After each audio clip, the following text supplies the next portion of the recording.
The day I discovered my children had planned a luxury retreat at the Sapphire Bay Resort without me was the same day I received the acquisition offer for my tech company, a figure so staggering it made my hands tremble.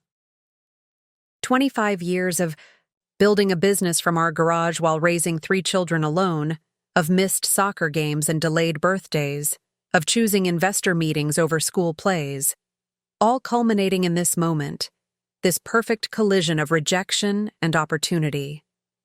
Before we jump back in, tell us where you're tuning in from, and if this story touches you, make sure you're subscribed, because tomorrow I've saved something extra special for you. As I sat at my desk staring at the email from my daughter Lynette with its thoughtlessly attached itinerary that didn't include my name, I made a decision. If I wasn't good enough for their family vacation, perhaps I was finally good enough to make a statement they couldn't ignore. My fingers steadied as I called my attorney and said words I never imagined speaking. I want to buy Sapphire Bay Resort before next Thursday. Sometimes the most powerful thing you can do is remind people exactly who you are, especially when they've forgotten.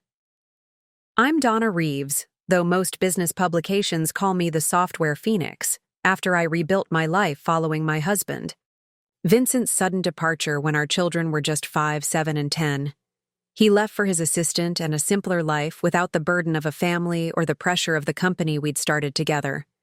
Within 6 months, he'd sold his shares to a competitor for a fraction of their worth, certain our small cybersecurity startup would collapse without him. He'd always been the face of ReevesGuard while I worked tirelessly behind the scenes, coding, until dawn, managing our small team, and somehow still getting 3 children to school on time. When Vincent left, investors pulled out overnight. Our remaining team looked to me with doubt in their eyes, waiting for me to fold. Instead, I mortgaged our home, pulled the kids from private school, and poured everything into rebuilding what Vincent had tried to destroy. I learned to become the public face our company needed, polished, confident, unflappable, even when I was exhausted beyond words. Fake it till you make it became my silent mantra through pitches and product launches. I missed Reggie's championship game to secure our Series B funding. I attended Cole's graduation via video call while finalizing our first government contract. I helped Lynette with college applications between international flights. Mom's always there when you need her, at least on Zoom, Cole once joked at Thanksgiving, raising a glass in my direction. The compliment warmed me then. Later, I would understand it differently. The irony wasn't lost on me that I'd built a security company while my own foundation had crumbled.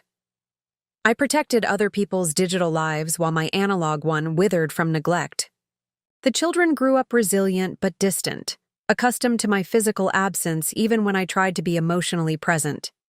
By the time I turned 58, ReevesGuard had grown from our garage operation to a company with over 400 employees across 3 continents. We had weathered the dot-com crash, the 2008 recession, and emerged stronger after each challenge. Our proprietary security protocols had become industry standard, and acquisition offers appeared with increasing frequency and increasingly absurd valuations. I had always dismissed them. The company was my 4th child, the one that had saved us all from Vincent's abandonment. How could I sell it to strangers? But with each passing year, the constant pressure of leadership weighed heavier. The technological landscape shifted faster, requiring continuous innovation and adaptation. The competition grew fiercer, hungrier, younger. Adam Chen, my COO and friend for almost 2 decades, had been gently suggesting a transition plan. "You've given everything to this company, Donna," he'd say during our late-night strategy sessions. "At some point, you deserve to actually live the life you've made possible." I'd smile and change the subject. Living for myself seemed selfish when the company still needed me, when my children still needed the security I provided, even if they no longer needed my daily presence. When the latest acquisition offer arrived, from Meridian Tech, it was different from all previous ones. Not just the eye-watering sum, enough money that my great-grandchildren would never need to work, but the terms. They wanted me to stay on as Chief Innovation Officer, a role with influence but without the crushing daily responsibilities of leadership. They valued not just what I'd built, but what I might still create if freed from administrative burdens. Adam was uncharacteristically forceful in his opinion. Take it, Donna. Take it and reclaim some life for yourself before there's nothing left to reclaim. I was considering his words when the email from Lynette arrived, a casual message about Pet sitting my beloved terrier, Winston. We're all going to Sapphire Bay for 2 weeks. Adam and Grace are flying in from London, Cole and Angel are bringing the twins, and Reggie and Claire will be there for the 2nd week. Can you watch Winston? I've attached the itinerary so you'll know when we're back.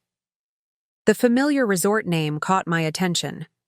Sapphire Bay was where Vincent and I had honeymooned, where we'd taken the children for long weekends when they were small and the company was still growing.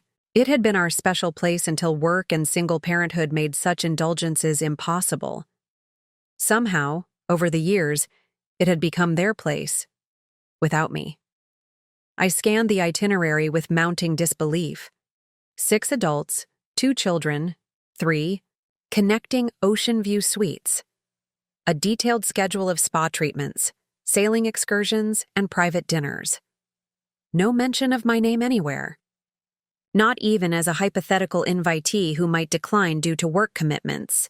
The exclusion stung with an intensity that took my breath away. After everything I'd sacrificed to give them the lives they enjoyed, I wasn't even worth a courtesy invitation to reject. I was good enough to dog-sit while they enjoyed the fruits of my labor, but not good enough to be included in their family time. As the initial shock faded, something unexpected took its place. Not resentment, though perhaps I was entitled to it. Not grief, though that hovered at the edges. Instead, I felt a strange clarity, as if I were seeing my life through an adjusted lens after years of blurred vision. I stared at the acquisition offer and the Sapphire Bay itinerary side by side on my screen, 2 documents that represented the sum of my life's contradictions. 25 years of sacrifice had led to this moment of extraordinary financial opportunity and complete personal invisibility. My first instinct was to call Lynette and express my hurt. But what would that accomplish? A hurried, guilty invitation? Awkward explanations? Assurances that, of course we wanted you there, Mom. We just assumed you'd be too busy? I'd heard those excuses before, had even encouraged them by consistently choosing work when conflicts arose. The truth was sharper, cleaner. They didn't include me because they no longer saw me as essential to their happiness. I had become peripheral to the family I'd sacrificed everything to protect.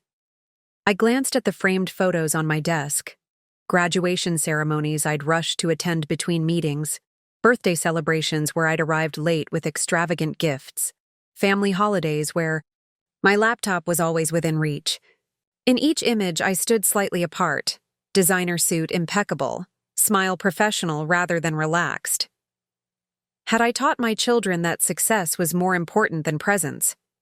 Had I shown them that providing was more valuable than participating? The questions circled like accusatory birds. The intercom buzzed, pulling me from my thoughts. Ms. Reeves, your 3 o'clock is waiting, and Mr. Chen asked me to remind you about the board presentation tomorrow. Thank you, Claire. Tell them I'll be right there. Before I could rise, my phone pinged with a text from Reggie. Mom, can you transfer some money to my account? Claire and I need to upgrade our suite at Sapphire Bay. The regular ocean view isn't quite what we expected for the price. No greeting, no pleasantries. Just a request for money to enhance a vacation I hadn't been invited to join. Something crystallized in that moment. A realization so clear it almost hummed with energy. I had allowed myself to become an ATM with a heartbeat, valued for what I could provide rather than who I was. I texted back, I'll take care of it. Those 5 words contained multitudes. The 3 o'clock meeting was with our legal team about the Meridian acquisition offer. As they outlined tax implications and transition timelines, a parallel plan was forming in my mind. Preparing and narrating this story took us a lot of time, So if you are enjoying it, subscribe to our channel. It means a lot to us. Now back to the story. What's the typical process for acquiring a privately held hospitality property? I asked abruptly, interrupting a detailed explanation of stock options. Michael, our chief counsel, blinked in surprise. That's not typically in our wheelhouse, but essentially it would involve valuation, due diligence, offer and negotiation, then closing. Why do you ask? I'm considering a personal investment. How quickly could such a transaction be completed, assuming motivated sellers and no financing contingencies? Theoretically, as little as 7 to 10 days for a straightforward deal, though that would be unusually fast. Are you thinking of hotel chains as a next venture? Something like that, I replied, my decision solidifying with each passing minute. Let's wrap this up. I need to make some calls. The meeting concluded. I sat alone in my office as evening shadows lengthened across the skyline. I called Adam, who answered on the first ring despite the late hour. I've decided to accept Meridian's offer, I said without preamble. That's fantastic, Donna, truly. You deserve this. His voice held genuine warmth. We should celebrate. Dinner tomorrow after the board meeting? Actually, I need a favor. First, that contact of yours in hospitality acquisitions, Harrison, was it? I need his number. Walter Harrison? Sure, but wait, are you serious about buying a hotel? Now? Shouldn't you take some time to breathe before launching into another venture? It's not a venture, I clarified. It's a statement. After a pause, Adam chuckled. Why do I feel like someone is about to learn a very expensive lesson? Harrison's number is coming to your phone now. Whatever you're planning, good luck. Within an hour, I was on a video call with Walter Harrison, explaining my unusual request. To his credit, the silver-haired hospitality broker maintained his professional demeanor even as I outlined my accelerated timeline. Sapphire Bay Resort is actually perfect timing, he said, consulting notes. The current owners, Coastal Luxury Group, have been quietly shopping it to select buyers. They're over-leveraged after some recent acquisitions and need to offload properties quickly. The $62 million asking price is steep but fair for the location and amenities. What would make them accept an offer by Monday? I asked, calculating rapidly. Cash offer, minimal contingencies, and perhaps a premium of 5-8% over asking to discourage counteroffers, he replied without hesitation. Though I should note, Ms. Reeves, that luxury resorts aren't typically impulse purchases. This isn't impulse, Walter, it's correction. I smiled, feeling more certain with each passing moment. Draft the offer at $67 million all cash, contingent. Only on basic inspection and clean title. We close next Thursday or earlier if possible. That's unusually aggressive. May I ask why the urgency? My family is enjoying a vacation there starting this weekend. I'd like to welcome them properly as the new owner. Harrison's expression remained professionally neutral, but a glint of appreciation appeared in his eyes. I see. We'll need to move quickly then. I'll have documents to you by morning. And Ms. Reeves? If I may say so, this might be the most spectacular power move I've encountered in 30 years of luxury property deals. After we disconnected, I sat in the gathering, darkness of my office feeling strangely calm. The decision should have felt reckless after a lifetime of calculated moves, but instead it felt like finally moving a piece I'd kept in reserve too long. If my children saw me only as a provider, I would show them exactly what that meant, on a scale they couldn't ignore or dismiss. They had excluded me from their family circle. I would respond by drawing a much larger circle around all of us. By morning, I had signed the preliminary acquisition documents. By afternoon, after a flurry of calls, wire transfers, and legal consultations, Coastal Luxury Group had accepted my offer for Sapphire Bay Resort, subject only to expedited due diligence. This is happening really fast, Adam observed as we shared. a celebratory drink after signing the Meridian acquisition papers. Are you sure this is what you want?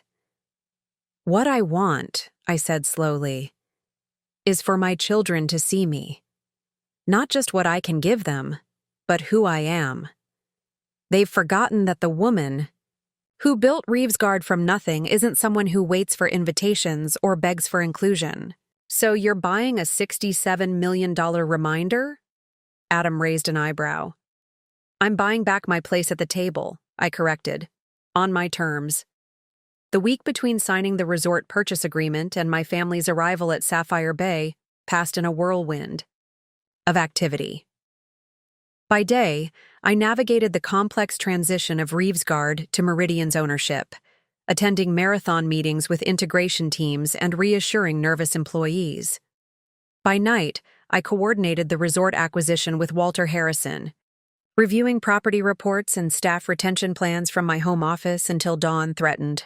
You haven't slept more than 4 hours a night for days, Adam observed, sliding a fresh coffee across my desk. This isn't sustainable, even for you. I've been running on adrenaline and determination for 25 years, I replied, scanning. The latest due diligence report. What's one more week? The truth was, this frenetic pace felt familiar, comforting even. My entire adult life had been constructed around constant motion, problem-solving, and overcoming impossible deadlines.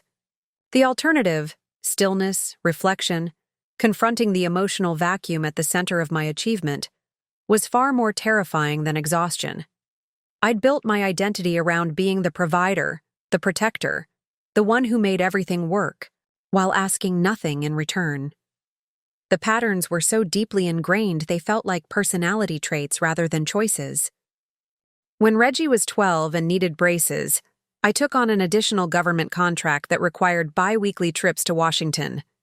The orthodontist appointments were scheduled for Wednesdays. I flew back for each one, landing at 5 a.m., sitting in the waiting room with my laptop open, and catching the 2 p.m. flight back to D.C. Mom, you don't have to come to every appointment, Reggie had said, embarrassed by my obvious exhaustion. Of course I do, I'd insisted. I'm your mother. What I didn't say was that these moments, watching him flip through skateboard magazines, complaining about the rubber bands cutting into his cheeks, were all I had. These snatched hours between meetings and deadlines were my motherhood. When Lynette developed severe anxiety during her junior year of high school, I hired the best therapist in the city and arranged my schedule to drive her to weekly sessions. I'd sit in the car outside, fielding crisis calls from the Singapore office while watching the clock, determined to be present the moment she emerged. Afterward, we'd get ice cream, and she'd share carefully edited versions of her sessions, never mentioning that her anxiety had roots in her father's abandonment and her mother's emotional absence. You work too hard, Mom, she'd say, studying me with eyes too perceptive for a 16-year-old. It's what provides all this. I'd gesture vaguely, meaning our comfortable home, her private school, the security I'd rebuilt from Vincent's wreckage. I'd trade all this for more of you, she'd replied once, leaving her ice cream to melt untouched. Cole, my youngest, had adapted differently to my divided attention. He became fiercely independent, priding himself on needing nothing from anyone. While other parents worried about college applications, Cole handled his entirely alone, announcing his acceptance to Princeton only after receiving his scholarship package. I didn't want to bother you with the details, he'd explained when I expressed hurt at being excluded. You've got enough on your plate. He'd meant it kindly, but the subtext was clear. He'd learned not to count on my presence and had constructed his life accordingly.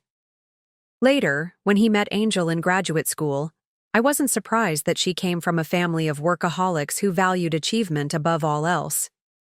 They understood each other's emotional geography, the carefully maintained boundaries, the unspoken agreement that love was demonstrated through accomplishment rather than vulnerability.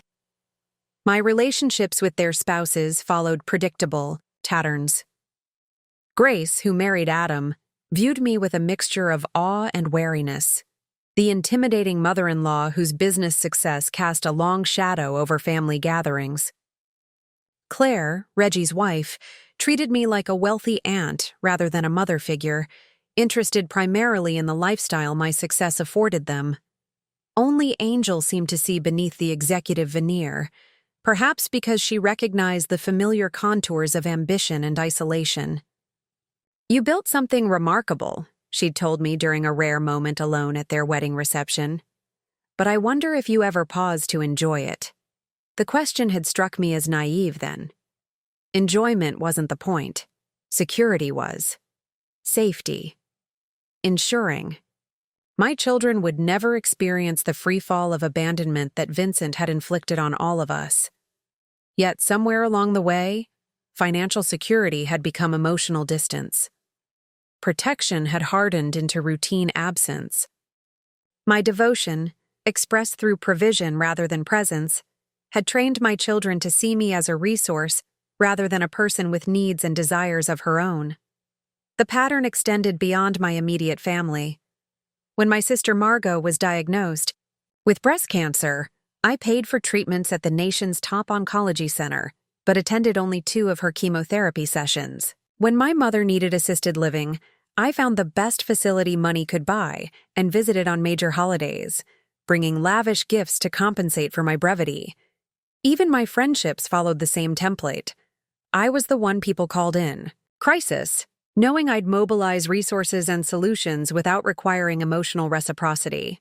At company events, employees expressed appreciation for my generosity, the bonuses, the family leave policies, the college funds for their children, while maintaining a respectful distance from the woman who made it all possible.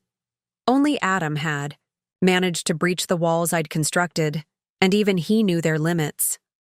Our friendship, forged through late nights and company crises, operated within carefully negotiated boundaries. He knew when to push and when to retreat, when my isolation was chosen, and when it was the price I paid for the life I'd constructed. "The resort purchase is complete," Walter Harrison announced 2 days before my family's arrival at Sapphire Bay. "Congratulations, Ms. Reeves. You now own one of the most exclusive properties on the Eastern Seaboard." "Thank you, Walter." "Has the staff been briefed on the changes?" "As you requested, only senior management knows about the ownership transition. The general manager, Mr. Winters, is prepared for your arrival tomorrow. He was intrigued by your specific instructions." I smiled, imagining the resort manager's confusion at my unusual requests. "Perfect. And the renovations to the owner's residence?" "Completed yesterday. The penthouse has been transformed according to your specifications, though I must say the timeline was challenging for the designers. I appreciate everyone's flexibility. Please ensure the bonuses we discussed are distributed to all involved." After we disconnected, I stood at my office window watching twilight descend over the city. 25 years ago, I'd stood at a much smaller window in our starter home, holding baby Cole while 5-year-old Reggie and 7-year-old Lynette played in the yard below. Vincent had just left, clearing out our joint accounts on his way out the door. I'd had 3 children, a mortgage, and a fledgling company with more potential than profit. "We'll be okay," I'd whispered to Cole, who was too young to understand the fear beneath my determination. "I promise we'll be okay." I'd kept that promise, but at what cost? The revelation of my exclusion from their vacation had forced me to confront the bargain I'd struck, their financial security in exchange for my emotional presence. I had succeeded beyond anyone's expectations in the former, while failing completely at the latter. Tomorrow, I would begin the process of renegotiating those terms. My arrival at Sapphire Bay the day before my family was scheduled to appear gave me time to absorb the magnitude of what I'd done. The resort spread across 20 acres of prime oceanfront property, a collection of elegant buildings with white clapboard exteriors and navy accents, nestled among swaying palms and meticulously maintained gardens. The main building housed the reception area, 3 restaurants, and a spa that regularly topped luxury travel lists. Beyond it Private villas and premium suites cascaded toward the turquoise water in tiered formations that maximized ocean views for every guest. As my car pulled into the discreet VIP entrance, I tried to see the property through fresh eyes. Not as the familiar vacation spot where Vincent and I had once been happy, but as an asset I now controlled. Marcus Winters, the general manager, greeted me with the perfect balance of deference and warmth that had made Sapphire Bay legendary for its service. "Ms. Reeves, welcome. Everything has been prepared according to your specifications." His expression betrayed nothing, though he must have been curious about the whirlwind acquisition and my unusual requests. "Thank you, Marcus. I appreciate your discretion in this matter. Of course. Your family's reservation remains unchanged for tomorrow's arrival. They'll be treated like any other valued guests until you indicate otherwise." He escorted me to the owner's penthouse, recently transformed to my specifications. Gone were the expected coastal clichés that had dominated the space previously. Instead, the designers had created a sophisticated retreat that reflected my aesthetic. Clean lines, rich textures, and a color palette of deep blues and grays that mirrored the ocean beyond the floor-to-ceiling windows. "The staff has been briefed that you're a VIP guest conducting business with the new ownership," Marcus explained as we toured the space. "Only the executive team knows you are, in fact, that owner." "Perfect. I'd like to review the property before dinner. Would you be available to accompany me?" For the next 3 hours, Marcus guided me through every aspect of the resort I'd impulsively purchased. The immaculate kitchens, the wine cellar with its $1 million inventory, the laundry, facilities that processed thousands of linens daily, the staff accommodations that housed over 200 employees. Each space represented another facet of the complex operation I now owned. As we walked, Marcus shared the resort's history, including details I'd never known during my visits as a guest. Sapphire Bay was originally built in 1928 as a private estate for the Montgomery family, he explained as we passed a wall of historical photographs. During the Depression, they converted it to a hotel to maintain the property. It's changed hands only 4 times in almost a century, your purchase being the most recent. I paused before a black and white image of a woman in 1930s attire standing proudly on the main terrace. "Who is she?" "Elizabeth Montgomery, the original owner's wife. Family legend says she was the real visionary behind Sapphire Bay. When the crash happened and they were facing ruin, she transformed their home into a business rather than selling. She personally managed the hotel until her death in 1962, even as her husband pursued other ventures. Her portrait hangs in the Heritage Room." The parallels weren't lost on me. Another woman who had saved what she loved through determination and reinvention.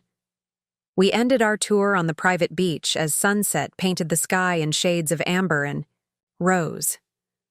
A few guests strolled along the shore, looking carefree in a way I couldn't remember feeling in decades. "The property has been underperforming its potential for several years," Marcus noted, shifting to business. "Coastal Luxury Group focused on expansion rather than optimization. They cut corners on maintenance and reduced staff training budgets. It affected service quality, though we've tried to compensate through sheer effort." "What would you change if resources weren't a concern?" His eyes lit up at the question. For the next hour, he outlined a vision for Sapphire Bay that balanced its historical character with modern luxury expectations. His passion for the property was evident in every detail, from staff development programs to sustainability initiatives. "I apologize for monopolizing the conversation," he said finally. "It's rare to find an owner who wants this level of operational detail." "On the contrary, it's exactly what I needed to hear." I studied him thoughtfully. "Why did you stay when conditions were deteriorating under the previous owners?"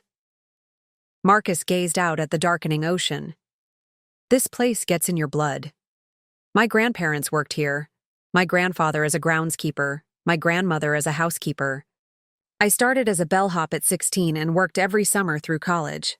When I became general manager 12 years ago, It felt like fulfilling a family legacy. He turned to me with sudden intensity. "Why did you buy it, if I may ask? Most acquisitions take months of planning, not days." I considered deflecting, but opted for a version of the truth. Sometimes, reclaiming your past is the only way to secure your future. That evening, alone in the penthouse, I reflected on how I'd arrived at this moment.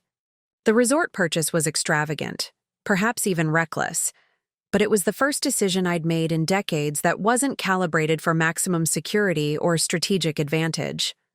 It felt both terrifying and exhilarating. I opened my laptop to review tomorrow's schedule. My family would begin arriving around noon. According to the reservation details, Lynette and Adam would check in first with their children, followed by Cole and Angel with the twins, and finally, Reggie and Claire in the evening. None of them knew I was here. None of them suspected I now owned the very ground beneath their planned vacation. The revelation would shock them, perhaps even anger them, but it would force a conversation we should have had years ago. My phone chimed with a text from Lynette. "Winston misses you but settled in well with the pet sitter. We're all packed for tomorrow. Thanks for watching him while we're gone." The casual message, with its blithe assumption that I existed solely to facilitate their enjoyment, crystallized exactly why this confrontation was necessary.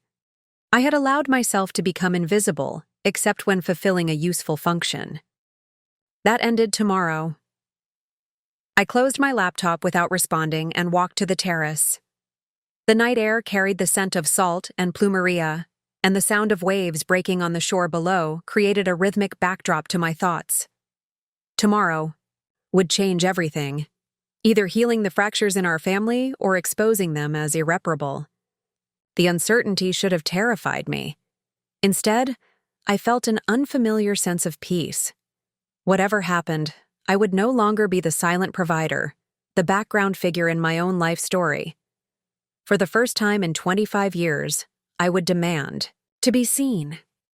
I woke to the sound of waves and for a disorienting moment couldn't place my surroundings.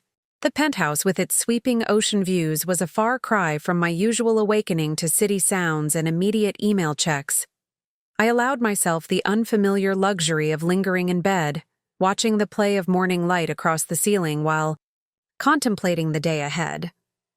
My family would begin arriving in a few hours, expecting their usual Sapphire Bay experience, the seamless service, the practiced luxury, the careful deference of staff who existed, in their minds, solely to enhance their vacation. Instead, they would unknowingly enter my arena, where every interaction had been subtly recalibrated according to my instructions. After a breakfast delivered by a discreet attendant, I dressed carefully in a white linen dress that projected casual confidence, nothing like the structured power suits my children were accustomed to seeing me wear. This transformation wasn't just about ownership of a resort. It was about reclaiming every aspect of myself they had forgotten existed. Marcus Winters appeared precisely at 10 a.m. for our scheduled meeting. "Everything is prepared according to your specifications, Ms. Reeves. The staff has been briefed on their roles without revealing the true purpose." "Excellent. Has there been any communication from my family about their arrival?" Ms. Lynette called to request early check-in for her party. Mr. Reggie's wife requested an upgrade to the presidential suite instead of their booked Ocean Terrace accommodation. Both have been told their requests are being considered, pending availability. I smiled at Claire's predictable attempt to secure an upgrade. "Please approve Lynette's early check-in, but inform Claire that the presidential suite is, unfortunately, occupied for the duration of their stay." "Of course. And regarding the special arrangements for dinner tonight?" "Proceed as planned. Private dining room, 7:30 p.m. I'll ensure everyone attends, though they won't know I'm behind the invitation." Marcus nodded, his professional demeanor masking any personal opinions about my elaborate orchestration. "The executive chef has prepared the menu you requested, favorites from your family's previous visits, with the modifications you specified. Will you be joining them from the beginning of the meal or making an entrance?" "I think I'll let them get comfortable first," I replied, enjoying the theatrical element of the scenario. Sometimes appreciation requires a dramatic reveal. After Marcus departed, I spent the morning reviewing the resort's financial statements, identifying operational improvements that aligned with his vision for the property. The activity centered me, providing familiar ground before the emotional confrontation ahead. This was what I excelled at: analyzing systems, optimizing resources, creating value from chaos. If only human relationships could be engineered with such precision. At precisely 12:15 p.m., my phone lit up with a security alert. The system I'd had installed in the penthouse included access to lobby camera feeds, allowing me to watch as Lynette, Adam, and their children entered Sapphire Bay's elegant reception area. Lynette looked exactly as I would have expected: polished and efficient even in vacation attire, herding her family while simultaneously checking something on her phone. Adam moved more languidly, his British restraint softened by anticipation of relaxation. Their children, Grace and Michael, displayed typical teenage detachment, eyes locked on devices despite the spectacular surroundings. I watched as Marcus personally greeted them, offering the perfect balance of welcome and deference. "Ms. Reeves, what a pleasure to have your family return to Sapphire Bay. We've taken the liberty of upgrading your accommodations to our oceanfront suite." Lynette's surprise was visible even through the security feed. "That's very kind, but we'd booked the terrace rooms. The new ownership has implemented a recognition program for valued returning guests. Your family qualifies for the highest tier of benefits." This was the first element of my plan, a series of unexplained generosities that would seem coincidental until the pattern became unmistakable. Lynette accepted the upgrade with the slight wariness of someone accustomed to examining gift horses thoroughly. "Is there a catch? A timeshare presentation or something similar?" Marcus maintained his professional composure. "Not at all. Simply a token of appreciation from the new ownership. The only request is that your entire party joins us for a special dinner this evening at 7:30 in our private dining room. The executive chef has prepared a customized experience for your family." Adam, always more socially fluid than my daughter, stepped forward. "That sounds lovely. We'd be delighted to attend." Similar scenes played out as Cole and Angel arrived, with their twins an hour later, and again when Reggie and Claire appeared in the late afternoon. The same unexpected upgrades, the same invitation to the mysterious dinner. Each reacted according to their personalities: Cole with analytical suspicion, Angel with gracious acceptance, Reggie with entitled expectation, and Claire with naked calculation about the monetary value of the perks.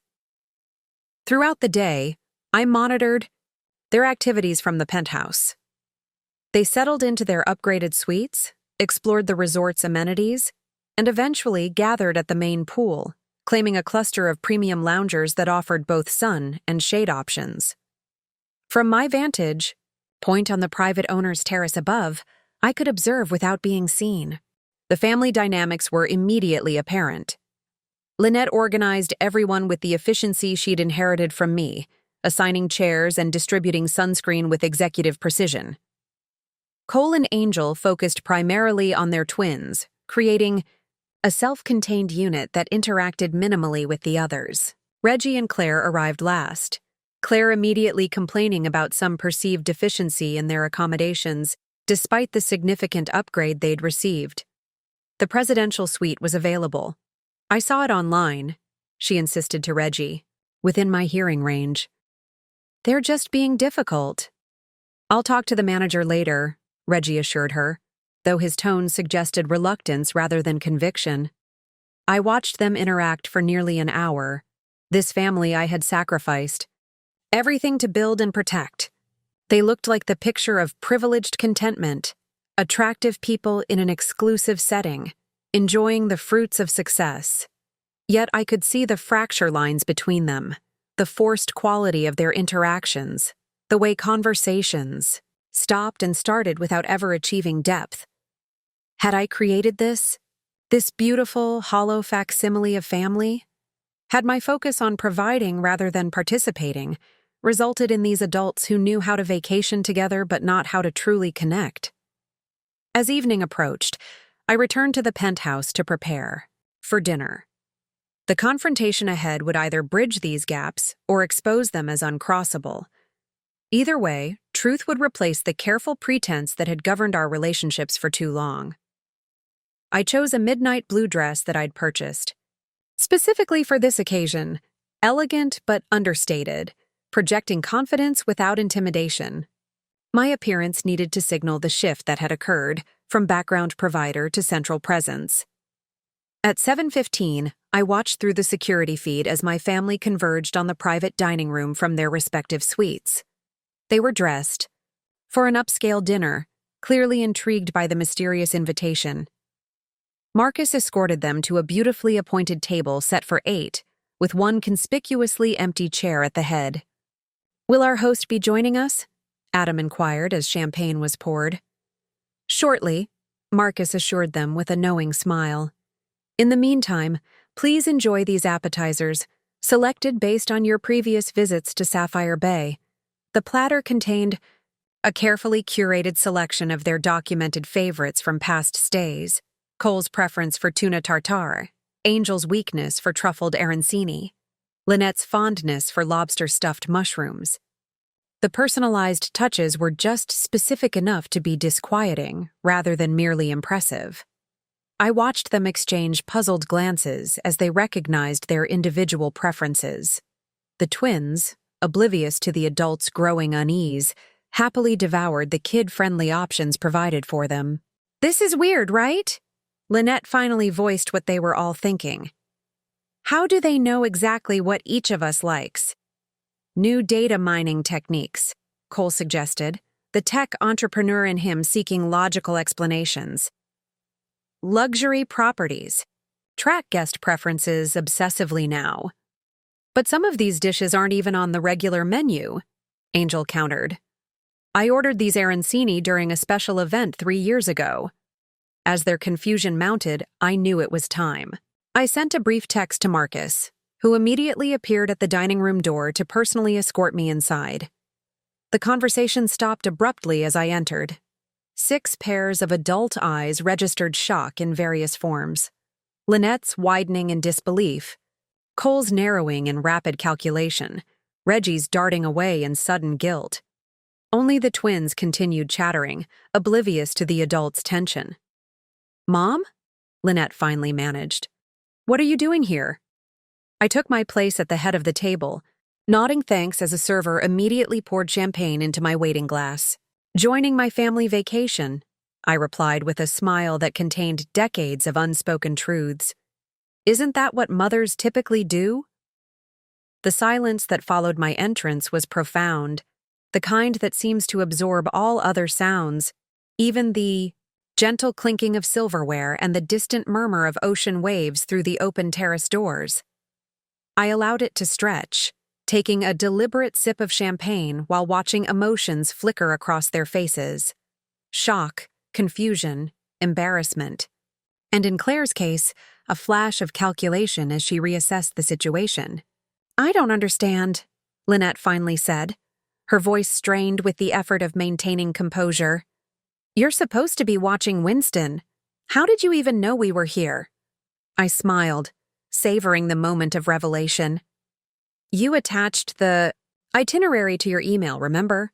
As for Winston, he's being well cared for by the premium pet service I arranged, the same one I always use when traveling." "But why didn't you tell us you were coming?" Adam asked, his British politeness providing a bridge over the awkwardness. "For the same reason none of you told me you were coming," I replied evenly.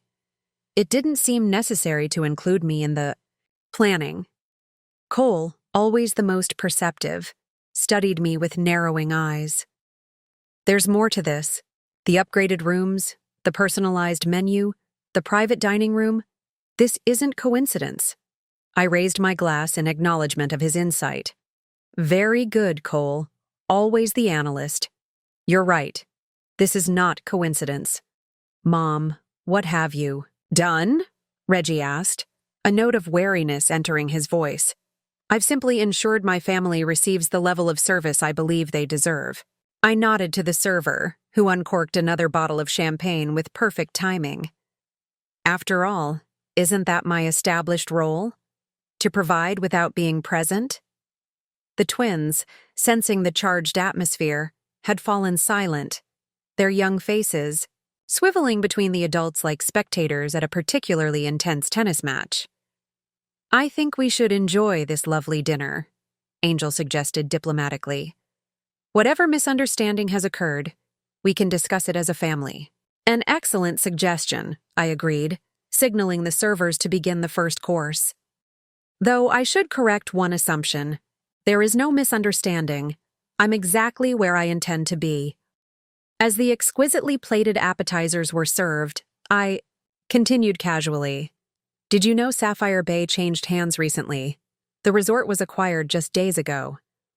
"That explains the service upgrades," Claire said, visibly relaxing now that she'd found a logical explanation for the special treatment. New ownership often invests heavily at first to establish their brand standard. "Indeed they do," I confirmed, watching her reach for her wine glass. "The new owner has very specific ideas about the guest experience." Throughout the first course, the conversation remained stilted, with my children exchanging glances laden with unasked questions. I maintained an air of pleasant mystery, inquiring about their jobs, the twins' school activities, their impressions of the resort, all the superficial topics that typically constituted our family interactions. As the main course arrived, each plate customized to individual preferences documented during previous visits, Lynette's patience finally broke. "Enough, Mom. What's going on? How did you arrange all this? And why show up unannounced to a vacation you weren't invited to join?" I set down my fork with deliberate care. "First, I didn't show up to your vacation. I arranged it." "What does that mean?" Cole asked, his entrepreneur's mind clearly calculating possibilities. "It means that every upgrade, every personalized touch, every special accommodation you've experienced today came at my direction." I paused, allowing the implication to settle over the table. "Because as of last Thursday, I own Sapphire Bay Resort." The stunned silence that followed was broken only by the sound of Claire's wine glass tipping over, spilling Cabernet across the white tablecloth like an accusation. "You bought the resort?" Reggie finally managed, his voice barely above a whisper. "I did. All $67 million of it." I maintained eye contact as I continued. "The same day I received your email excluding me from the family vacation, I also finalized the sale of Reevesguard to Meridian Tech. The timing seemed appropriate." "You sold the company?" Lynette's voice rose in disbelief. "Without discussing it with any of us?" "Just as you planned this vacation without discussing it with me," I countered smoothly. "We all make independent decisions about things we personally own." The comparison landed like a physical blow. I saw the moment they recognized the parallel. How casually they had excluded me from family plans. How thoroughly they had dismissed my personhood beyond my provider role. "This is insane," Cole muttered, running a hand through his hair in a gesture reminiscent of his teenage years. "You bought an entire resort just to make a point?" "Not just any resort," I corrected. "The resort that holds our earliest happy memories as a family. The place your father and I honeymooned. The destination that symbolized everything I worked to preserve after he left." I leaned forward, voice softening. "I didn't buy it to make a point, Cole. I bought it to reclaim the narrative of my own life." The servers chose that moment to quietly exit the private dining room, leaving our family alone with the weight of revelation hanging in the air.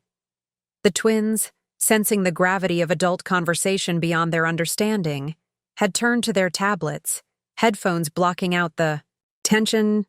Cole was the first to recover, always the pragmatist. "Let me get this straight.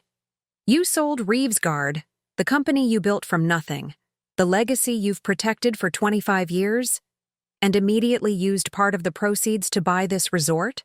All because we didn't invite you on vacation? That's a simplification, I replied, maintaining my composure.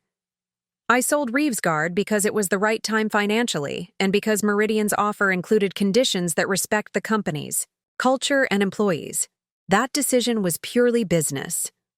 I paused, meeting each of their eyes in turn. Buying Sapphire Bay was personal. Mom, if you wanted to join us, you could have just said something, Lynette offered, her tone suggesting I was being unreasonable. There was no need for this. Would you have genuinely welcomed my presence? I asked, watching her carefully. Or would you have reluctantly included me out of obligation? Her hesitation provided the answer I already knew. Reggie, who had remained uncharacteristically quiet, finally spoke. This feels like punishment, like you're trying to make us feel guilty. Not punishment, Reggie. Illumination. I leaned forward, my voice softening. For 25 years, I've been exactly what you needed me to be. The provider, the safety net, the emergency fund, the dog sitter. I've shaped my entire existence around ensuring you three had everything Vincent took from us. But somewhere along the way, I became invisible to you as a person. That's not true, Adam interjected, his expression troubled. We all recognize your sacrifices. Do you? I interrupted gently. When was the last time any of you asked what I might want? What dreams I might have deferred? What I might like to do with my own time and resources besides facilitating your lives? The silence that followed was damning. Even Angel, usually so perceptive, looked down at her plate, unable to recall such a conversation. The email about this vacation was clarifying, I continued. Not because you planned a family gathering without me, that's happened before, but because of the casual dismissal. I wasn't even worth the courtesy of a direct conversation.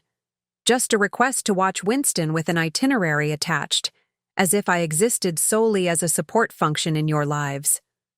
Mom, we didn't think, Cole began.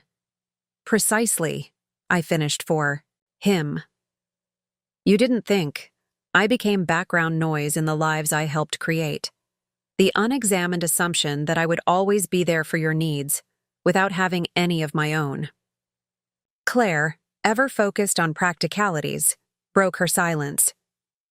So what happens now? You own the resort. You've made your point. Are you going to join our vacation or send us home? I studied my daughter-in-law, recognizing the calculation behind her question. She was already assessing whether this dramatic gesture would impact her access to the comforts my wealth provided. Neither, I answered calmly. You'll continue your vacation exactly as planned. Every activity, every reservation, remains in place. You'll be treated with the same exceptional service all guests receive at Sapphire Bay. But, Lynette prompted, sensing a condition, but you'll do so with the awareness that the luxury you're enjoying exists because of choices I've made. Choices to reclaim my own narrative after decades of allowing it to be written by others' expectations. I gestured toward the windows, where moonlight silvered the ocean beyond. This resort represents everything I sacrificed to give you after Vincent left. Security, beauty, continuity. I didn't buy it to exclude you, but to transform my relationship with all of you from provider to participant. So you'll be, what? Following us around on our vacation? Reggie asked, visibly uncomfortable with the concept. No, Reggie. I'll be living my life, running my resort, implementing improvements, creating the vision I have for this property. You're welcome to interact with me as much or as little as you choose. For once, I'm not organizing my existence around your preferences. The weight of this paradigm shift settled over the table. For the first time, I wasn't asking for inclusion or offering concessions. I had created a reality where they existed in my world, rather than me orbiting theirs. This is going to take some adjustment, Cole admitted, the first to acknowledge the fundamental change in our dynamic. Yes, I agreed simply. It is. As dessert was served, each person's documented favorite from previous visits, I observed, my children processing this new reality. Lynette's rigid posture betrayed her discomfort with losing control of the narrative. Cole's analytical mind was clearly reassessing every interaction we'd ever had. Reggie alternated between defensive and shamefaced, unable to settle on a response. "I have one question," Angel said, breaking the contemplative silence. "Are you happy, Donna, with these decisions? Selling the company? Buying this place?" It was the first time anyone had asked about my emotional state rather than the practical implications of my choices. The simple humanity of the question momentarily took my breath away. "Yes," I answered, feeling the truth of it resonate through me. "For the first time in 25 years, I'm making choices based on what I want, not just what everyone else needs." It's terrifying and exhilarating in equal measure. Angel nodded, something like understanding passing between us. "Then perhaps the rest of us should try to understand that, instead of just reacting to how it affects our plans." The next morning dawned with the perfect clarity that had made Sapphire Bay famous among luxury travelers. I rose early, drawn to the penthouse terrace by a need to center myself before facing whatever the day might bring. The confrontation dinner had ended without clear resolution, my children too stunned by the revelations to form coherent responses. The twins growing restless as adult tension stretched their patience. We had parted with superficial politeness that masked deeper turmoil, agreeing to process the situation overnight. Now, watching the sunrise paint the ocean in shades of amber and rose, I wondered if I had gone too far. The resort purchase was undeniably dramatic, perhaps even excessive. Yet something in me rejected the doubt. For once, I had acted from authentic desire rather than calculated need. A discreet knock announced the arrival of breakfast, and Marcus with the morning operational briefing. "Your family has already been active this morning," he noted after covering essential business matters. Mr. Cole and Ms. Angel took the twins for an early beach walk. Ms. Lynette visited the fitness center, and Mr. Reggie reserved a golf cart to explore the property. "And Claire?" I asked, knowing my daughter-in-law's habits. Mrs. Claire ordered room service and requested spa appointments for later today. All proceeding with their vacation as if nothing has changed, I observed. People often retreat to familiar patterns when confronting unexpected situations. Marcus replied with the insight of someone who had witnessed countless family dynamics play out within the resort's confines. I spent the morning in meetings with department heads, immersing myself in the resort's operations as a means of providing space to my family while remaining accessible. My new role gave me purpose and position. I was neither pursuing them nor avoiding them, but simply existing in my own right on the property. The strategy proved effective. Around noon, while I was reviewing renovation proposals for the beach villas, Cole appeared at my office door. He had always been my most analytical child, the one who approached emotional matters with the same methodical problem-solving he applied to business challenges. "Mom," he began without preamble, "I've been thinking about what you said last night." I gestured for him to join me on the terrace where we could speak privately. For a moment, we simply stood side by side, watching parasails drift against the clear blue sky. "You're right," he finally said, his voice quiet but firm. "We've taken you for granted. Not just your financial support, but your personhood." The acknowledgement, so simple yet so profound, created a subtle shift in the atmosphere between us. "When Dad left," he continued, "you became this force of nature, so capable, so focused on keeping everything together. I think somewhere along the way we started seeing you as invincible rather than human. Invincibility is a lonely pedestal, Cole." He nodded, turning to face me directly. "I realize that now you deserved better from us, from me." A small smile touched his lips. "Though buying an entire resort to make that point is quintessentially you. Go big or go home. I've never been particularly subtle, I agreed, returning his smile. So what? Happens now? With the resort? With us? That's what I'm discovering, I replied honestly. For the first time in decades, I'm making decisions without calculating their impact on everyone else first. It's terrifying and exhilarating. Cole studied me with new awareness. It suits you. This. He gestured to encompass the resort, my casual attire, my relaxed posture. Version of you I don't think I've ever met before. The afternoon brought an unexpected encounter with Lynette. I had retreated to the resort's heritage library, a quiet wood-paneled sanctuary housing records of Sapphire Bay's storied past. Elizabeth Montgomery's portrait hung above the fireplace, her confident gaze seeming to approve of another woman taking charge of her beloved property. I was reviewing historical photographs when Lynette appeared in the doorway, her expression conflicted. She had always resembled me most physically, but her emotional approach to life mirrored Vincent's, controlled, compartmentalized, reluctant to acknowledge vulnerability. "This place seems fitting," she said, gesturing to the historical surroundings. "We're making our own family history today, aren't we?" "That's one way to look at it," I replied, making space for her on the leather sofa beside me. She sat, maintaining careful distance. I spent the morning angry, then defensive, then trying to understand what would drive you to do something so dramatic. And what conclusion did you reach? That I don't know you. The simple statement carried profound weight.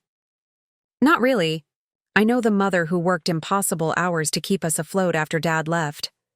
I know the CEO who built an empire from scratch. But I don't know Donna Reeves, the woman. Her insight struck me with unexpected force. I'm not sure I know her either. Lynette, that's part of what I'm trying to discover. By buying a resort? Despite her attempt at lightness, the question held genuine confusion. By forcing all of us to see me differently, myself included. I turned to face her fully. When Vincent left, I couldn't afford to be anything but relentlessly capable. Vulnerability felt like luxury we couldn't afford. But that was decades ago, Mom. We're all adults now, successful ones because of you. That's just it. The pattern set then calcified into our permanent dynamic.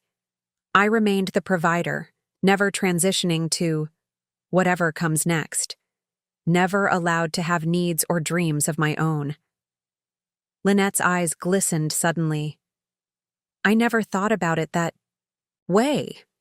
We just expected you to continue being our safety net, our backstop, while excluding me from the actual intimacy of family.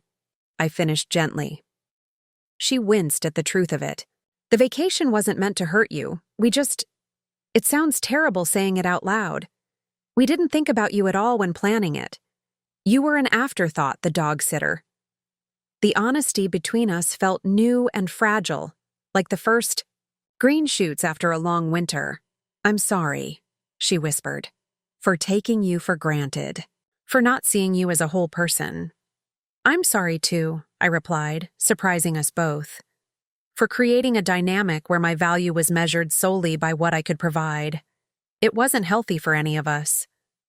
We sat in companionable silence for a moment, both processing the subtle shift in our relationship. So what happens now? She finally asked, echoing Cole's earlier question. Now we learn to see each other clearly, to connect as people, not just as roles. The resort took on a different energy as the week progressed. Without planning it, I found myself undergoing a profound internal shift that paralleled the external changes in my family relationships. The woman who had arrived at Sapphire Bay, defensive, hurt, determined to make a point, was gradually giving way to someone more nuanced, more present, more authentically herself. This transformation manifested in unexpected ways. I started, each morning with a sunrise walk along the private beach, something I would have previously dismissed as an inefficient use of time. I began taking meals on public terraces rather than in my private quarters, allowing casual encounters with both my family and other guests. I discovered a painterly talent during an impromptu watercolor class, producing a sunset seascape that the instructor insisted on displaying. These small changes reflected a larger internal evolution, a willingness to exist in the moment rather than constantly planning for future contingencies. The hypervigilance that had defined me since Vincent's departure gradually relaxed, like a muscle finally released from tension. My family noticed, not just my children, but their spouses as well. One afternoon, I found myself joining Angel and the twins for a tide pool exploration, crouching in the sand to examine tiny hermit crabs with genuine wonder rather than performative interest. "You're different here," Angel observed as the children raced ahead searching for shells. "More present." "I'm learning how," I admitted. 25 years of constant vigilance is a difficult habit to break. She studied me thoughtfully. "Cole told me stories about you from before his father left, before the company consumed everything. He said you used to laugh more, easily, notice small beautiful things." The observation caught me off guard. I didn't realize he remembered that version of me. "Children see more than we think," she replied, wisdom belying her relative youth. "They just lack the context to understand what they're seeing." That evening, I encountered Reggie on the moonlit terrace after dinner. Of my 3 children, he had struggled most with Vincent's abandonment, his adolescent male identity fractured by his father's rejection. As an adult, he had crafted a carefully curated persona of success and confidence that rarely allowed for genuine connection. "Claire's booked every spa treatment available," he said by way of greeting, a hint of apology in his tone. "I hope that's okay." "She's on vacation," I replied, easily. "Enjoying amenities is the point," he laughed, the sound relaxing something between us. "She's determined to extract maximum value from this situation. Some things never change." We fell into companionable silence, watching the ocean glimmer under starlight. When he finally spoke again, his voice carried an unfamiliar vulnerability. "Never understood what it cost you," he said quietly. "Keeping us all together, rebuilding after Dad left. I just took it as given that you would handle everything, that you would never break." I turned to study my middle child, seeing beyond his polished exterior to the boy who had waited by the window every Sunday for months, hoping his father would remember visitation days. "I couldn't afford to break," I said gently. "You all needed stability more than I needed to fall apart. But it wasn't fair. You deserved more. A life beyond just securing ours." The simple acknowledgement, something I had waited decades to hear, created a small fissure in the carefully constructed walls around my heart. The final days of what had begun as their vacation and transformed into our collective awakening passed. With a surreal quality. The scheduled departure date approached with a weight none of us had anticipated.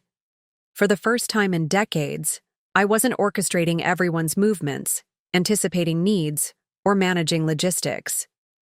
Instead, I observed as my children navigated their own preparations, occasionally seeking my input but not my direction. On their last evening, I arranged a private farewell dinner on the beach.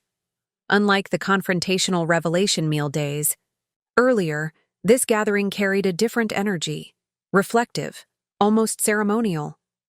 Tables had been set directly on the sand, surrounded by tiki torches and strung lights that created a magical atmosphere as twilight descended. As we took our places, I found myself studying the faces of my family with new awareness, not just seeing the adults they had become, but glimpses of the children they had been, and echoes of the elders they would someday be. The chronology of our shared lives expanded in that moment, beyond the immediate wounds and recent revelations, to encompass the full arc of our family story. "Before we begin," I said, raising my glass, I want to thank you all for your grace this week. What started as my rather dramatic statement has evolved into something I never anticipated. A genuine reconnection. Dramatic is an understatement, Cole noted, though his tone held affection rather than criticism. Most people just send a strongly worded email when they're upset. When have I ever been most people? I countered, producing laughter that further lightened the atmosphere. Lynette, who had perhaps traveled the furthest emotionally during our time together, raised her own glass. To Mom, who taught us persistence by example and self-worth through her absence of it. That's remarkably insightful, I acknowledged, touched by her perception. I've been thinking a lot about patterns, she explained. How we learn what we live, but sometimes learn the opposite too. You sacrificed your personal fulfillment for our security, teaching us ambition while accidentally teaching yourself limitation. The observation struck with precision. That's exactly it, I managed, unexpectedly moved. Reggie, never comfortable, with emotional directness, shifted the conversation to practical matters. So what happens with the resort now? Is this actually a business venture or just the world's most expensive family therapy session? The question broke any remaining tension, drawing genuine laughter from around the table. Both, actually, I replied. I've discovered I rather enjoy hospitality management. Marcus has remarkable vision for Sapphire Bay's future, and I have the resources and business experience to help realize it. You're staying then? Angel asked, catching the implication. I've decided to split my time between here and a new home I'm purchasing in the city. The penthouse will become my primary residence for at least half the year. The twins, who had remained largely oblivious to the adult undercurrents throughout the week, brightened at this news. So we can visit you here instead of your boring office? Emma asked with childish directness. Exactly, I confirmed. And the boring office no longer exists since I sold the company. Does this mean you're retired now? Cole inquired, clearly struggling with this reconceptualization of his perpetually working mother. Not retired, I corrected. Redirected. I'm considering several board positions, and the resort will require significant attention during its transformation. But my time is now my own to allocate. As the meal progressed, conversation flowed more naturally than it had in years, perhaps decades. Without the weight of unacknowledged dynamics pressing down on us, we found ourselves sharing stories, perspectives, even vulnerabilities that had previously been kept carefully guarded. The morning of their departure brought a clarity to the air that matched my internal state. I stood on the main terrace, watching as resort staff efficiently loaded luggage into waiting vehicles. My family emerged from the lobby in stages, Cole, and Angel first with the sleepy twins, followed by Lynette and Adam, and finally Reggie and Claire, the latter fussing over the arrangement of her shopping bags. This scene, family members departing while I remained, inverted our usual dynamic so completely it felt almost surreal. For decades, I had been the one rushing off to meetings, flights, and business emergencies while they remained in the stability I had created. Now I stood rooted in my new domain while they prepared to return to their separate lives. This feels strange, Lynette admitted, joining me at the terrace railing. You staying, us going. A reversal of roles, I agreed. But perhaps a healthy one. She studied my face with new awareness.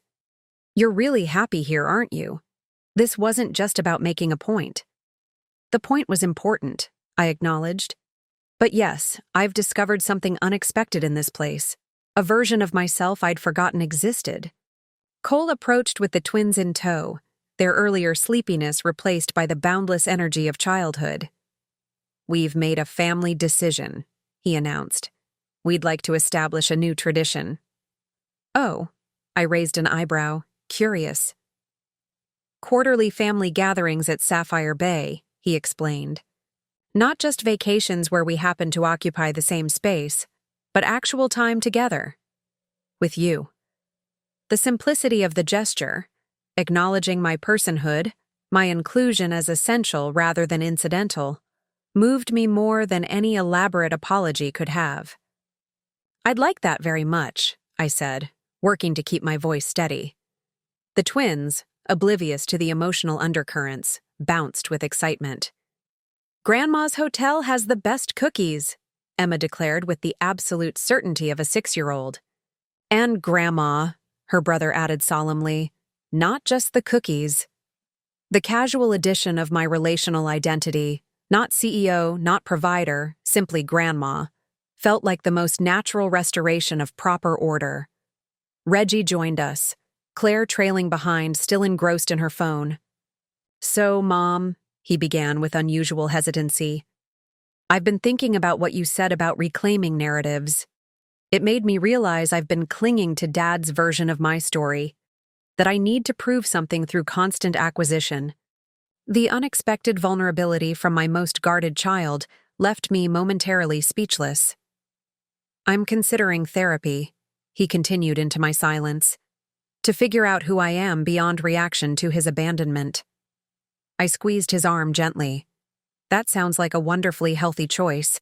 The final goodbyes were neither overly emotional nor artificially casual, just the natural parting of adults who would see each other again soon, under better circumstances. As the cars pulled away, I remained on the terrace, watching until they disappeared down the winding coastal road. Marcus appeared at my side, respectfully waiting for my acknowledgement before speaking. "The transition team from Meridian Tech has arrived for your final consultations, Ms. Reeves. They're set up in the conference room whenever you're ready." "Thank you, Marcus. I'll join them shortly." Left alone again, I gazed out at the ocean stretching endlessly toward the horizon. The resort hummed with activity around me. Guests enjoying breakfast, staff attending to daily tasks, the perpetual rhythm of a world I now shaped but didn't need to control in every detail. For the first time in 25 years, I felt the exquisite liberty of being defined by my choices rather than my responsibilities. The company sale had secured my financial future beyond any reasonable concern. The resort purchase had reclaimed my personal narrative from the limited role my family had assigned me. The confrontation had initiated a healing process long overdue. I was no longer just the provider, the safety net, the background figure in my own life. I had become, finally and fully, simply Donna, a woman with a past honored and a future unconstrained. As I turned to meet with the Meridian team, completing the circle of my professional transformation, I carried this new self with a lightness I hadn't experienced since before Vincent left, before responsibility became my defining characteristic. The woman who had impulsively purchased a luxury resort to make a point had evolved into someone more nuanced, someone who understood that true power lay not in grand gestures, but in authentic presence. My family had begun to see me. More importantly, I had begun to see myself. Up next, you've got 2 more standout stories right on your screen. If this one hit the mark, you won't want to pass these up. Just click and check them out. And don't forget to subscribe and turn on the notification bell so you don't miss any upload from us.